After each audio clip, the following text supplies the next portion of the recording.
is Professor Christopher Barber of the University of Birmingham, and they will be speaking on human technology relation.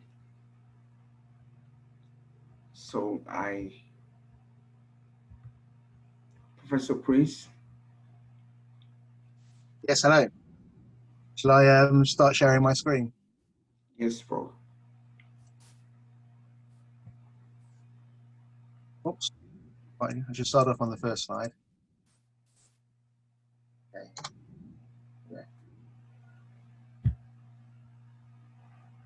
So hopefully people can see that. Yes.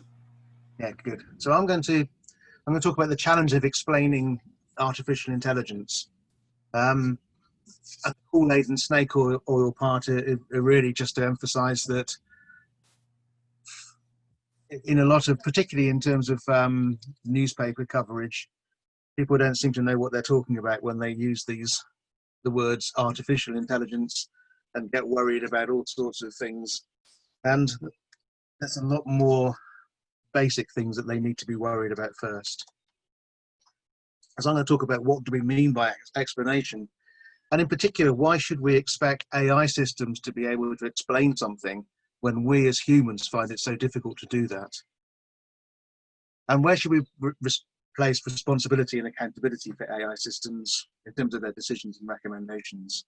And I've got a couple of examples, but I'm not going to teach you how to code AI algorithms, and I'm not going to do a presentation, detailed analysis of AI systems. So it's I guess it's less of a computer science talk and more of a talk about the implications of AI, but I hope that would generate some discussion for everybody.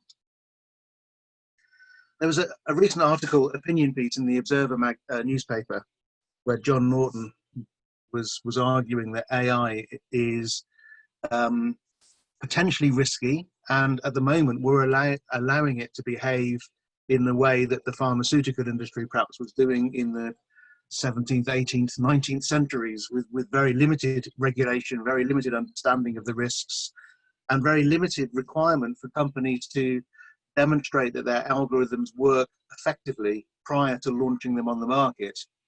It's perfectly feasible that an MSc student or an undergraduate could come up with a reasonably good algorithm, give it to a company, and the company could launch that on the unsuspecting public within a few days without proper checks and balances. So what do those checks and balances actually require, and why do we need them?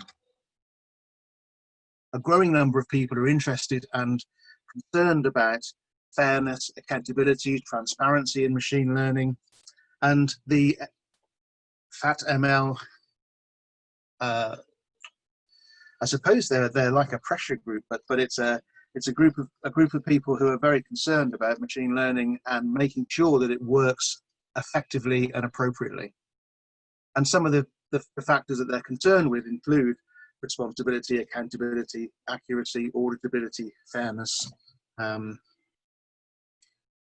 So if we think about some of the example cases, these are often referred to in newspapers as artificial intelligence, and I think that hardly any of these feature AI. Most of them require reasonably sophisticated statistical algorithms. Some of them require machine learning. Even self-driving vehicles have a mixture of machine learning and some rather primitive AI. So I keep making this distinction between AI and machine learning, perhaps, and public accounts, as I say, often mix the two together. So what's the difference between them? Well, the last bullet point on here is that my colleagues in computer science would probably say only a fool would try to find clear and obvious differences between these. But as a fool, I'm going to suggest that machine learning uses a number of statistical techniques to find structure in data. But AI not only looks for that data, looks for that structure, but also generates actions on the basis of those structures and seeks to do that autonomously. So it is unsupervised and can learn. Now, there are machine learning techniques which are unsupervised, which can learn. So that's why that overlap between AI and machine learning is a little bit messy and a little bit difficult to fully disambiguate. a nice joke, I suppose, that was doing the rounds a couple of years ago from Matt Veloso was saying that if it's machine learning, well, it's written in Python. It's AI, it's probably written in PowerPoint. And there's somebody giving a PowerPoint talk talking about AI. Yes, you can see the irony in that. What are we doing with machine learning? We're seeking to train a computer to find patterns in the data. We're taking typically a large set of data, separating that into a big training set and a much smaller test set for the data. And that in itself creates some interesting problems in terms of how do you partition the data into training and test sets? How do you ensure that the test set is representative? How do you ensure that by taking one blob of data and doing the training and testing that you're capable of coping with future data sets? All of which I think are open questions. We're looking to cluster that data. And the reason for creating those clusters is that we can then find patterns within the data and then use those patterns to do something, perhaps to find missing sort of odd ones out in the data, so anomaly detection, perhaps to reduce a very big data set into a much smaller data by looking at the center points of those different clusters. And there's a number of very, very useful techniques within machine learning that help us manage the big data that we're being confronted with. And there's a lot of exciting artificial intelligence that allows us to do this in ways which are beyond human capabilities. So I'm not going to say that we shouldn't be using AI. There's a lot of wonderful stuff in AI. But equally, AI is working in ways that perhaps people find confusing. So here's an example that's in a from the literature on how do we how can we fool AI? How can we spoof image recognition systems in particular by changing just a small amount of the pixels in the image, possibly by putting some noise or adding some data into the image itself. We can then have an image of a panda on the left, which this particular image recognition system recognizes with a sort of 2/3 confidence.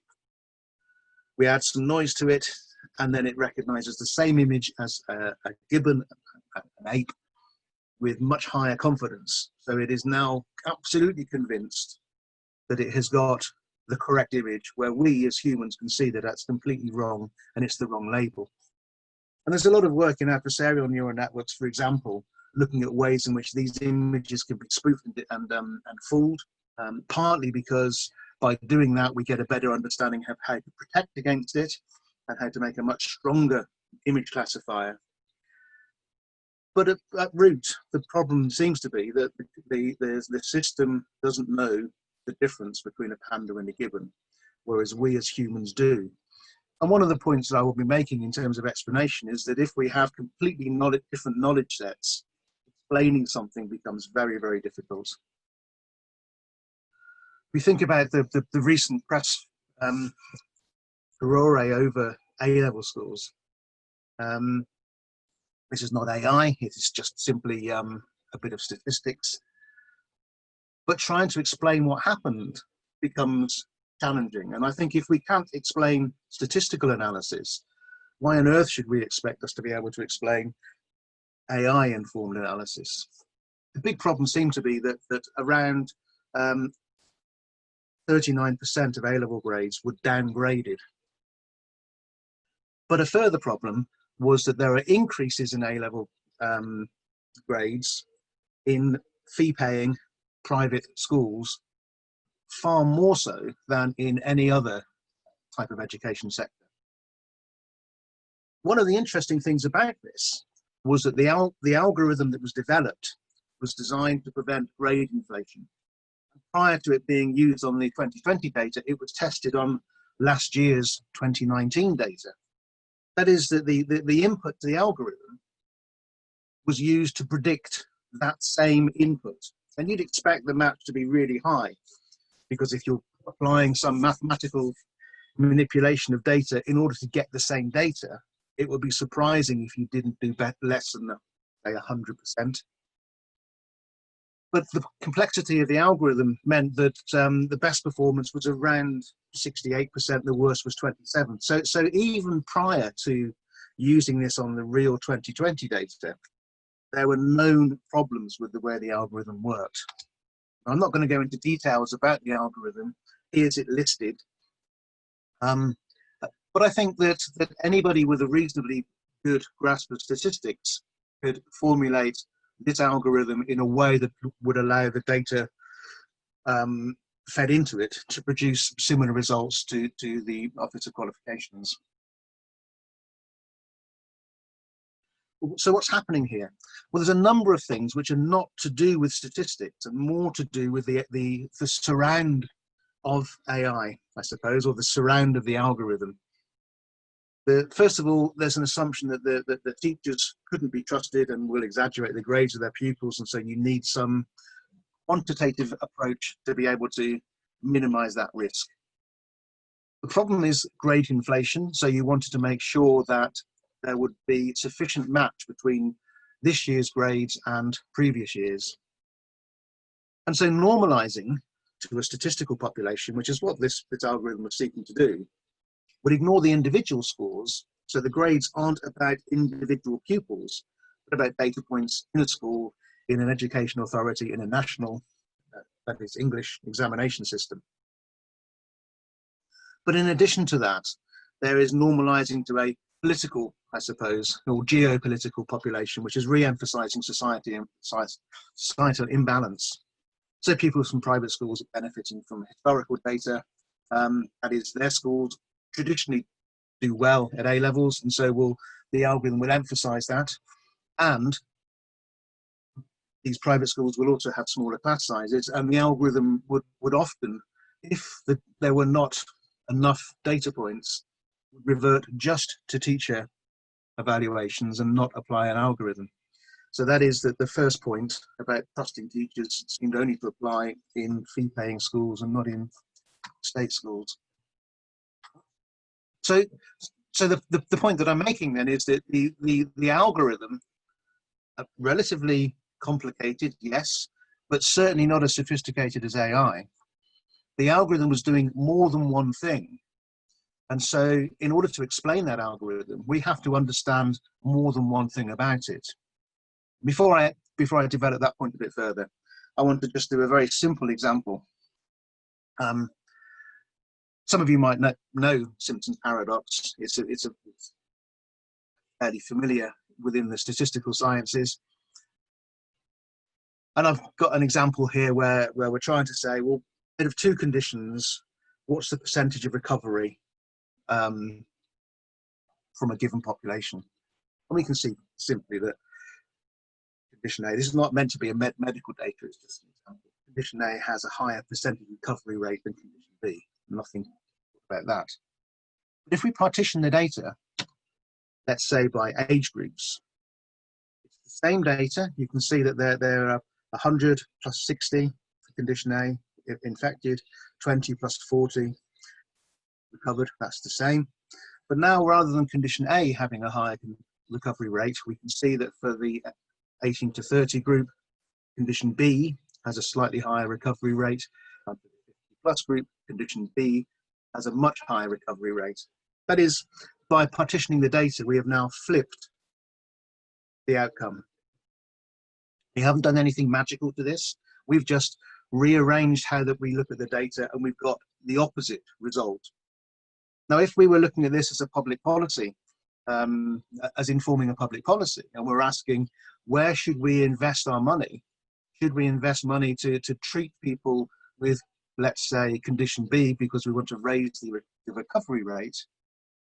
Then for the first table, that seems like a good idea. In the second table, condition B perhaps would be the wrong focus of our investment, and we should be putting money into condition A. So the primary question then is, what do we need to explain? So what is the algorithm addressing? What is it that we're trying to solve here? And I think with the A-level example, a very complex problem, possibly impossible, of how do we predict individual A-level grades was replaced by a complicated, the algorithm was complicated, but solvable problem of how do we maintain standards in our A-level system. That then is compounded by the fact that we have a wide variety of data that we're looking at. There's the A-level categorical data, there's the subject opinion of teachers, there's the ranking of the data, and there's the historical data. And ranking in particular is very difficult for humans to do.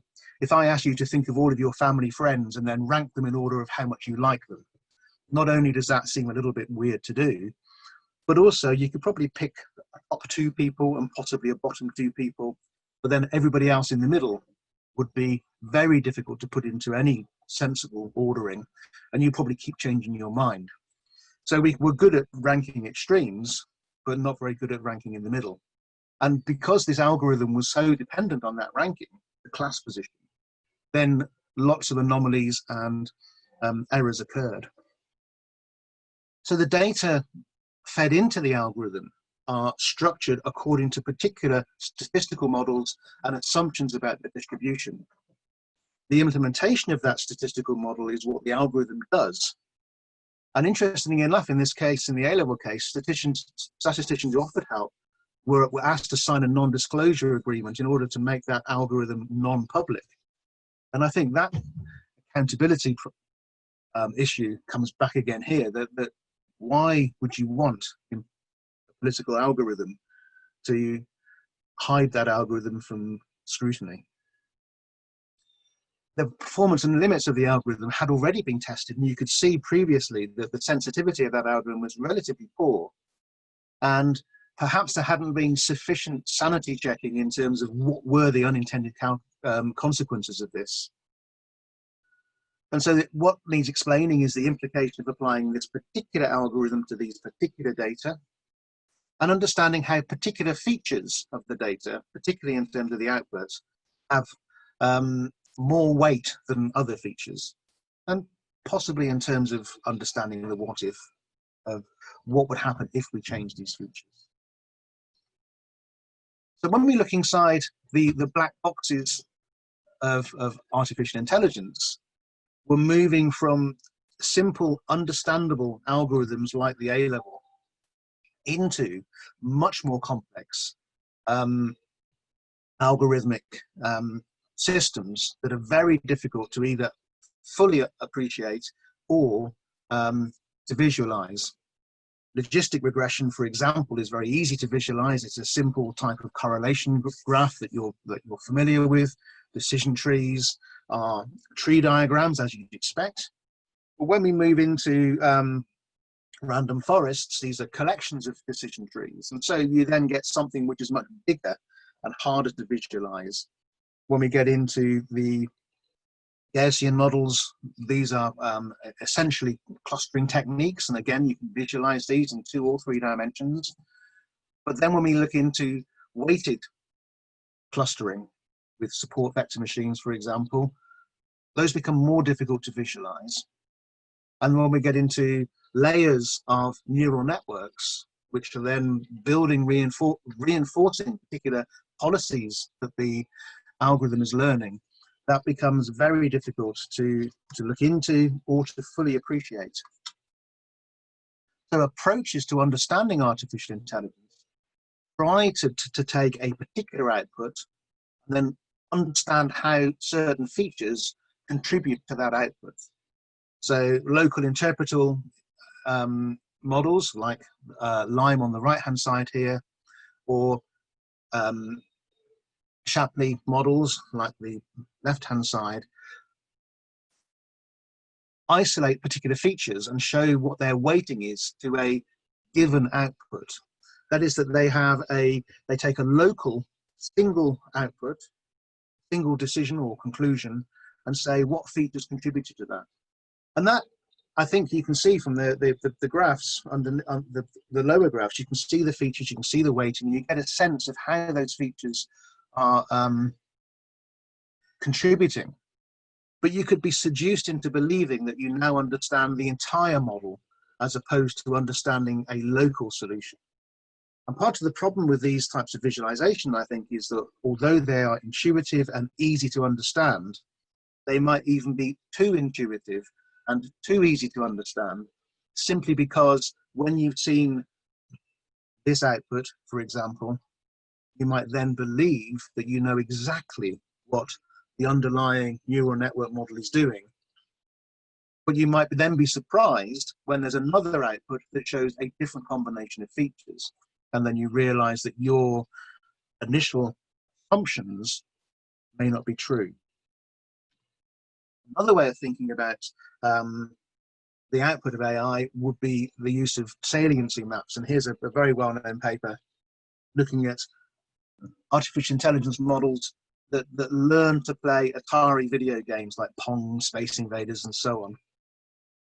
And what this model is doing is finding changes in the game state and then using those changes to visualize where the artificial intelligent agent was looking and what action it was performing. So as an example here, we can see that not only was in Space Invaders, not only was the AI learning to shoot, but it was learning to aim at a particular target, and it was looking just below, or sorry, just above the ship that it was seeking to shoot, to see whether there was any opportunity. So it was learning a strategy. Now that makes it sound as if we have a strategy from the AI which is identical to a strategy that a human would apply, in that we can apply an anthropomorphic description to the strategy. But we don't know really whether our explanation fully captures what the AI was doing, or whether our explanation is, if you like, a reasonable inference of what the AI was doing. So I've been interested in trying to come up with ways of explaining explanation, and I've come up with a relatively simple framework where you have an explainer who knows something, an explainee who is trying to understand what the explainer knows. And part of this is about what are the dialogues that are required in order to understand that we both are talking about the same situation, that we are both talking about the same features, and that we are both talking with the same definition of relevance. I've made a distinction between relevance as clusters of features, and a belief which allows us to make predictions about those features, and a policy which allows us to take those beliefs and turn that into action. I won't go into more detail on this, but the point that I would say is that explanations are always causal for humans, but not for machine learning. Machine learning clustering doesn't require any notion of causality. It just requires statistical patterns to be discovered within the data. The relevance of features are based on a belief about how we can infer future states from that data set. And again, humans do that all the time. AI and machine learning may not do that very much of the time at all. Framing the explanation to suit a particular audience, explaining, for example, the A-level grades to an audience familiar with statistics, is not the same as explaining that to an audience unfamiliar with statistics. Framing it for an audience familiar with the education system, etc., requires different emphasis. An explanation should always be interactive. And I think that we are working towards, within AI systems, notions of interactive explanation, but we're still not there yet. An explanation should be actionable, should be testable, we should be allowed to do counterfactual reasoning with those explanations. What happens if I change this, or change this, or change this? So one way in which we could think about this is to apply deep reinforcement learning, not just to AI behavior, but also to human behavior. Try and model what it is that humans are doing in order to have a description where the human behavior and the AI behavior are at least being spoken of and conceptualized in the same terminology, in the same framework. So here's an experiment that we did a few years ago, looking at a relatively simple task where you had to decide whether a combination of data constituted or illustrated a credit card fraud. The data was either on the screen or highlighted in terms of its likely contribution or risk score, so high risk data indicating a high risk activity or low risk activity. And what you see from these graphs, the data are human performance data. The X's represent the model prediction. While they're not exactly overlapping, what we're seeing is that the trend and the pattern of how we look at data, how we sample that data, and the accuracy of our prediction seems to follow in a way that the model would predict. That is, that we can begin to understand what it is that people are looking at and sampling and what features they are using to inform their decision making. We then looked at what happened if we then modified the quality of that information. So if we use the model to make recommendations to people and say to them, these are the features you need to look at, well, the first thing we find is that people tend to look at those features, but they don't use those exclusively unless they know that the recommender is 100% reliable. So what we're seeing is that when people are given a recommender which is 100% or so reliable, they will just use the recommended information. Otherwise, they will seek as much information as they can from other sources.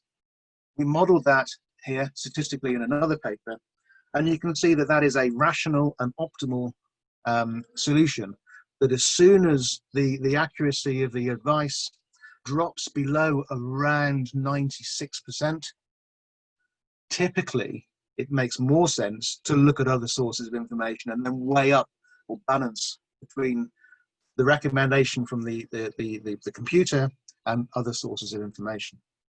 And I think that the problem that we have with that is that AI system design doesn't always recognize that there are other places that people will be getting information from and other places that people use that information. And so my final slide really is about this question of transparency, accountability, and importantly, the context in which explanations are being provided and what we mean by context. This is still an open question. It is still an open research area, but it means that fairness, safety, accountability, etc., is more than just the algorithms we're applying to the data. So I'll have that as my last slide, and if anybody has any questions, I'd be really delighted to share them.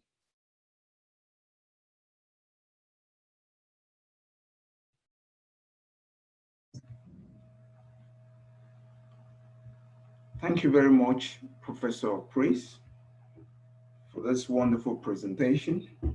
And we have scholars from various fields. And I know that students or researchers in computer science and other statistical discipline will actually understand that the explanation even more than those of us in the humanities, but we still have questions. So you can ask questions, as Professor has already explained, that you can come from various angles to ask your questions. And so time for question and answer. You can raise up your hand or you can type it in the chat session.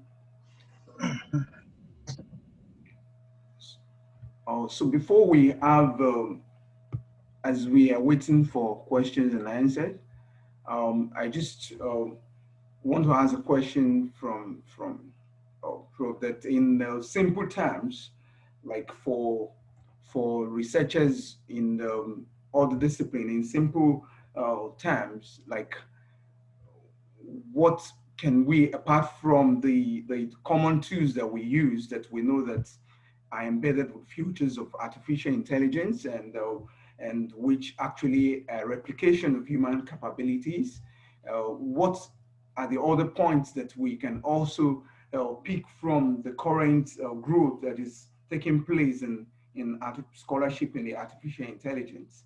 And in which way can we also participate as users of some of these technologies? Yeah, I think there's two answers to that. The first one in terms of um, appreciating the output of very complex algorithms. It's it's okay to be skeptical of those, even if you don't understand what they're doing, because the people who are selling you the solutions um, may also not understand exactly what they're doing. So I think the first and most important thing with any form of sophisticated algorithm is to get the people who are applying that for you to fully explain what question they believe they're answering. And I think a lesson we can learn from the A levels is that the question that was being answered wasn't the one that was being asked. It was the one that could be answered reasonably clearly, because the one that was being asked was impossible to answer. The second thing I think is to do with understanding the type of data that could be applied to artificial intelligence.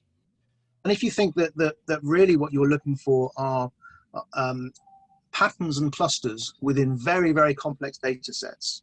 So those data sets could be the complete works of Shakespeare, for example. It's not that difficult to feed that into a computer, and then for the computer to start returning certain patterns within the words and linguistic structures that are being used in those plays. So if you can imagine problems that require that level of data reduction, then I think that there could be solutions that are developed, that could be developed. So I guess my point really is about the I used Kool-Aid and snake oil as descriptions of AI. Don't be fooled by the descriptions, but also don't be afraid by them. Thank you very much. And then we have a comment or a question from Liz Shripton. Thinking Yeah. of ironies of automation, could it actually be safer if we don't expect AI to be perfect and instead encourage it as a tool with other sources also to be drawn on? Yeah, I like Prof, that very much. So the ironies of automation from the late 70s, I think, was looking at particular types of very sophisticated automation, let's say autopilots and aeroplanes. And the idea or the problem was that as you started creating very, very complicated technology, you were designing people out of the control loop.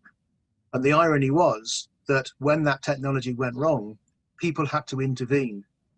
So if they were designed out, how could they possibly intervene if they didn't know what was happening and they'd been deliberately excluded in the first place?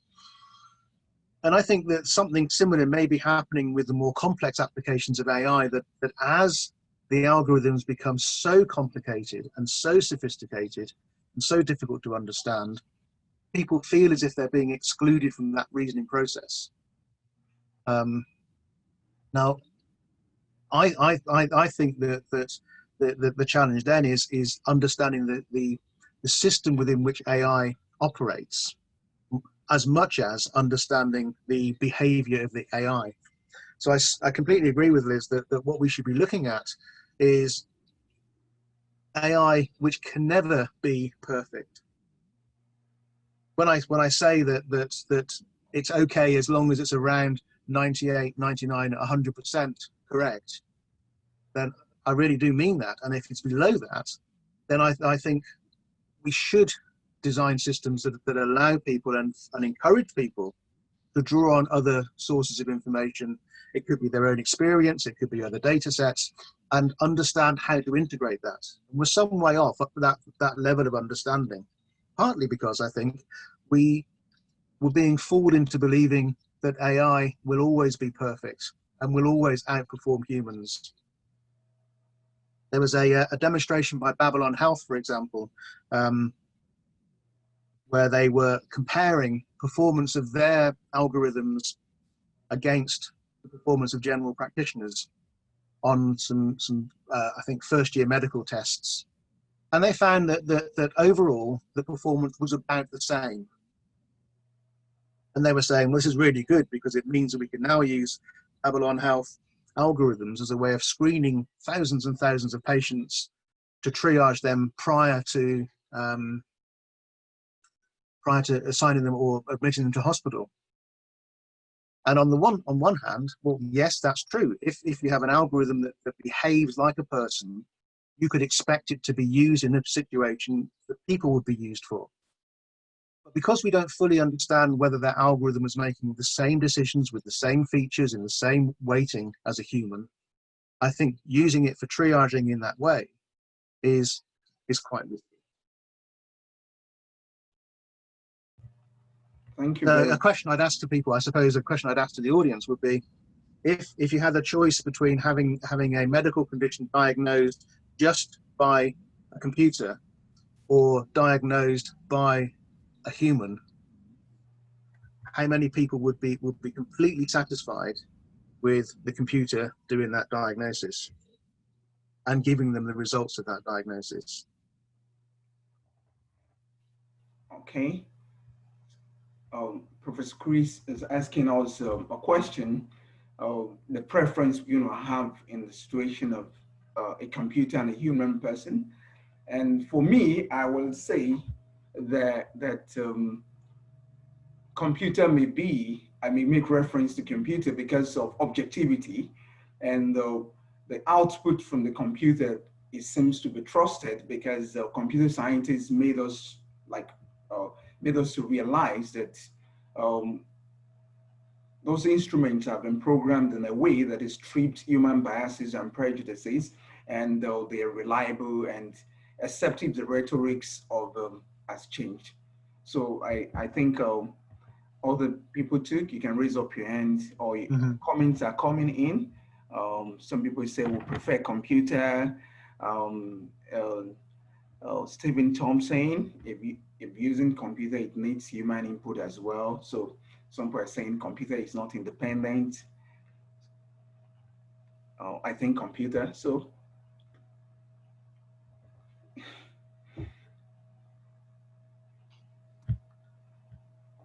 it's a very interesting question, and I think I wouldn't mind a diagnostic with a computer, but I would still perhaps prefer to have also an interaction with a doctor or a human so I can ask questions. But what you said about computers removing bias, well, the AI systems are as good as the biases that they were inputted into them, so, or the data that they have been built on. So there's a lot of evidence that shows that AI can be very biased and reproduce racial biases or gender biases, etc. So I'm not sure that it would be very accurate necessarily. And we know that from, for example, research on health care in the US, for example, and etc. So it doesn't remove, maybe Chris can say more about this, but my understanding is that AI does not completely remove bias. The algorithm itself is not biased, but if the data that we provide it with is biased, then. And we have responses here, majority are for, and Mohammed Saji, Yusuf raised his hand. You can also come in before the guest speaker intervene. Hello, can you hear me? Yes, we can. Yeah, I think I will prefer computer, but it depends on the context of which we want to use it. But I think for diagnostic issue, I think computer will perform better than human being because it can analyze a lot of data within a short period of time. So I'm not trying to argue that maybe computer is more smarter than human being, but I think it can perform better than human being at a particular context, that is in performing some specific tasks. So I think performing diagnostic tasks, I think computer will perform better than human being because I think it can be able to combine all relevant data and try to analyze it within a short period of time of which we human beings, we have the natural capability of having some form of intelligent behavior better than computer. But I think on certain tasks like diagnostic, computer will perform better than human being. Although still there is some issue on the case of like being biased by some algorithm or something. But I the algorithm was developed by human being. So if the algorithm is biased in one way or the other, I think is from the programmer's fault or something like that. So I think in terms of like having specific tasks in conclusion, I think we will prefer computer to do that. Thank you very much. I think Chris can come in now. Yeah, there's a couple of points. I think that both from Sigi and from Lisa, that what a computer has is a much bigger experience than a human could ever expect to have. I'd say a human GP, even with 60 years experience, would see a finite number of cases or instances of particular types of conditions, whereas what the computer can have would be millions of instances. So it would simply, by definition of exposure to data, have a greater knowledge base to draw on. But if that knowledge base is inherently biased because of the data that's being collected, it would produce a very accurate but very unacceptable conclusion. So part of what we need to understand is not just what is the algorithm doing, but what is the data doing? How do we collect that data? How do we make sense of that data? I think if we trust the data, then we can probably trust the algorithm, because the algorithm is being tested in a way that allows us to ask a specific question of that data. So then we need to understand what question we're asking. And I think, as we saw with the A-levels, it's very easy for us to be seduced into believing that the question that we're asking is the one that can be answered by that algorithm. So we have to be careful, I think, simply in terms of what we're doing with the data, how we're using that data to address a question, and what we mean by that question. There's another question I wanted to look at, which is from Ian Shaw, who was asking, will the computer smile at me and seem to care? And I think that I think it's an amusing question, but I think it's also a very serious question, in that there is an emotional engagement that we have that the computer may not be able to excuse me, it's my phone ringing. The computer might not be able to replicate.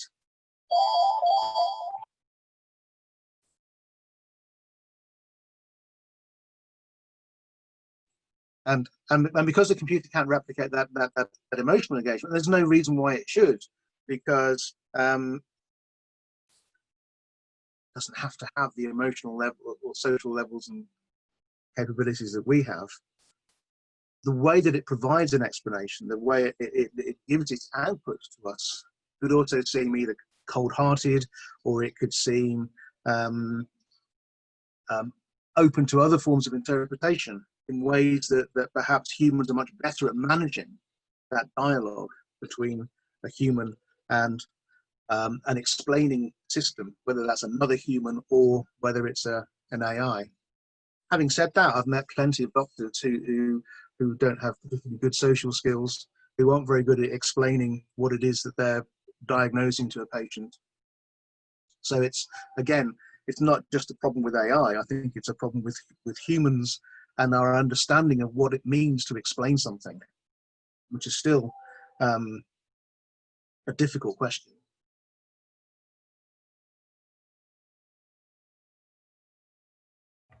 Thank you very much.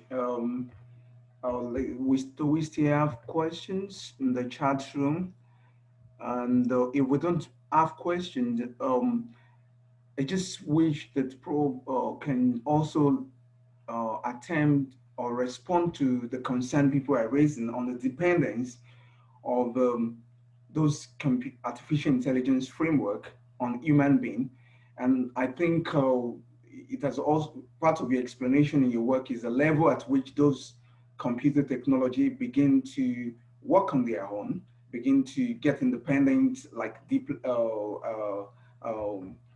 develop their own network and act independent of human beings. So if you can help us to shed light on or give more insights on the independence of those computer framework from human developers. Yeah, so if you think about um, DeepMind, Google DeepMind learning and AlphaGo learning to play the game of Go, um, it was given the definition of what it meant to win the game, and it was given a definition of the actions that you can perform, and that was it. It then played millions of games against itself to then work out the best possible policy to win the game of Go, and did that at a level which is beyond human capability. The Atari game examples have AI systems that are learning to play video games beyond human capability. There's another DeepMind algorithm that can play a team game beyond human capability. So these systems are incredibly powerful and capable of levels of performance that exceed what humans can do. But they do it in very well-defined environments. So board games and video games of particular types with clearly defined rules, clearly defined strategies, clearly defined ways of winning are things that these games or these AI systems are capable of outperforming humans and finding strategies that humans don't recognize. One of the interesting things, I guess, about AlphaGo was that when it was playing against Lee Sedol, who was the Go champion of the world,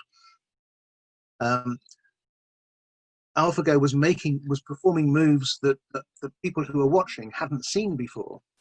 But as far as AlphaGo was concerned, it wasn't making anything that was particularly novel or creative. It was just making the best possible move. And so I think that it didn't understand or didn't need to understand that it was being original and creative. It was just satisfying the objectives that were set for it. And it was humans that then, again, anthropomorphized those behaviors.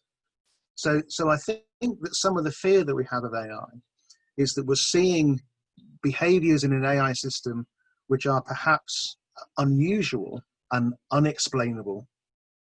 On the positive sense, these are new ways of playing that game. In a negative sense, these are behaviors that we can't fully appreciate or understand. And we're still at that point where this technology is exciting, it is new, but it's behaving in ways that we're beginning to feel slightly uncomfortable about because we don't fully understand what's happening and we can't fully explain that behavior. As another example would be some of the accidents involving autonomous vehicles. Those tend to be less about AI and more about machine learning, simply in terms of the algorithms that are being performed there. Also, although some of the image recognition is very complicated, and some of the accidents have arisen because the image processing is very difficult in real situations. So, for example, the vision system on a particular car had difficulty distinguishing between a bicycle and a person when that person was wheeling the bike across the road. Because it wasn't quite sure what it was seeing, it decided not to slow down, which is not very good.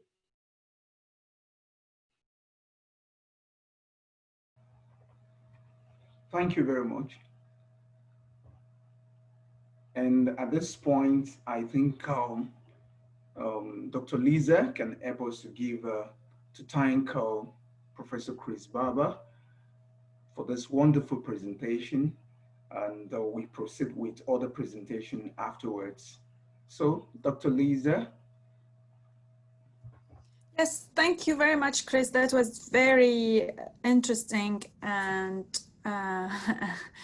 and food for thought. As you said, we are all bit scared of AI or excited by AI, and we worry that it would replace our jobs or our us as, you know, a human, but also it's offer new possibilities and new challenges. So thank you very much for giving us this talk at the conference, and thank you all for participating and for your questions. Maybe we can have a quick break before we start the next session. Okay, the next sessions we're going to have presentations by postgraduate students and Yes. from various departments. So we're going to have a 5 minutes break, and let's come back by 10:30. It's going to be very interesting, and we encourage Professor Chris to be around to help us to if there are some needs. Thank you very much, everyone. So